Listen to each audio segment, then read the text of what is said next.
Okay, so hello everyone. I am here to share some of the things I wish I knew before I started Dreamlight Valley. So tip number one is to always have a companion with you. Companions gain passive XP from the tasks you do throughout the game while they are following you. So by doing what I'm about to do in this cabbage patch here, Scrooge is going to get a massive chunk of XP. So number two is crops. Crops make mega money. So in my case, I'm buying sugarcane seeds and I'm gonna sell the finished product, and I'm gonna have Scrooge in my group to increase the drop rate. So I'm now gonna fast forward through all of this. You may notice as it's going that Scrooge is getting XP.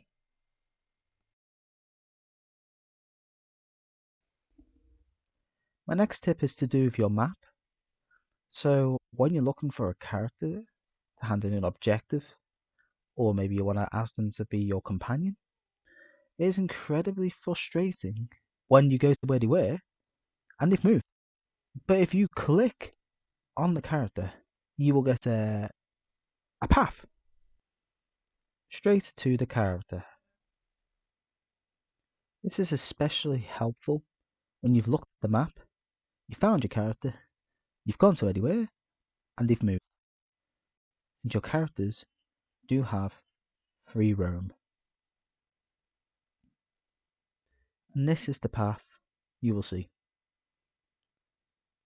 So tip number 4 is going to be Goofy's shops. He has one in every domain, and to my knowledge, they all offer different things. Very quickly into the second domain to have a second shop for Goofy. Do this straight away. Do this straight away because although the map is not huge, I'm running from here to sell may not seem like a big deal. It actually really is, because not only is this a pain to get around at first due to this bridge being out of whack, but it's just so much more convenient to run from here, like from anywhere here, and go to the shop. Also, Goofy himself runs these stores, so if he's not near it, he's got to run to. He can take a little bit of time to turn up. So if you're here and Goofy's closer, it just makes so much more sense to go to, this store here.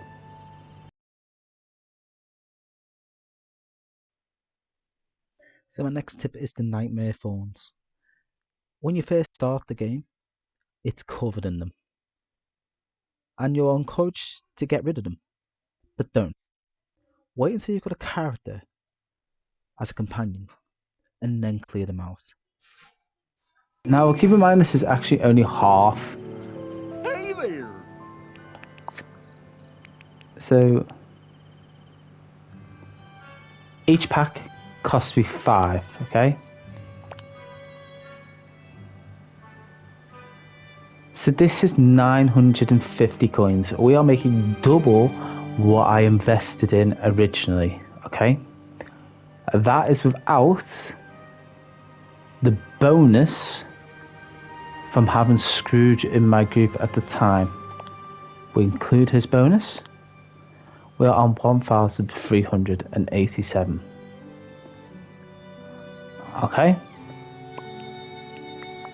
That wraps it up. I know that it's not like it may not be like groundbreaking advice, but particularly the one with the nightmare thorns, I wish somebody else had told me that. There is actually one more thing. Seeing these stones has reminded me, so I will say before I go. If we go back into our map again, we should see our sorry, not map, our inventory. Alright, so if we go to our inventory, we'll see that at the bottom here, Wally's face appears. That is because it is a quest item for Wally. Alright? Not because it's the items he likes. At a glance, I made this mistake and it cost me so dearly. It put me back loads in the game early on, and it really was just a nightmare to correct. Whereas if you actually speak to the characters, hello Varum, and go on the options that I have something to give you. This increases your friendship with them, but as you can see along the bottom there, he has favourite things of the day that you can give him. So there's glass, I'm not even going to try and pronounce that second one, and a shiny tourmaline, I think so. They will give him extra rating with you, and it will only work on one of those items per day. However, they do tend to be particularly expensive. Another way to get your rating up with these people is once a day they will have a separate dialogue. So in this case, it's what your success story is. If you go through that and listen to what they have to say, I've actually heard this before, so I'm going to skip it. If you just listen to what they've got to say, again, their XP goes up. It goes up a considerable. So that is where I'm going to end it. I hope that this was helpful. And if anyone would like to see any more tips and tricks as I discover them, do pop a like, throw a comment, and it would really help me if you subscribe as well. I am primarily a World of Warcraft gamer, I will not deny that, but I am having a blast on Disney Dreamlight Valley. I'm a huge Disney fanatic. As a family, we have a small vlogging channel and we go on holiday to Florida, Disneyland Paris, and we just adore Disney as a family. So it's really nice for me to be able to play this game with my wife as well, and relive some of that Disney magic in this game. So again, thank you very much for following along. I hope it was helpful, and by all means comment your own findings below. Comment on how much of a dump my place is, because heck, I know it. And I will see you all very soon. Do feel free to follow me along on Twitch. You will find a link in the description, and drop by anytime. It'd be wonderful to have you there. Thanks very much, and I'll see you very soon.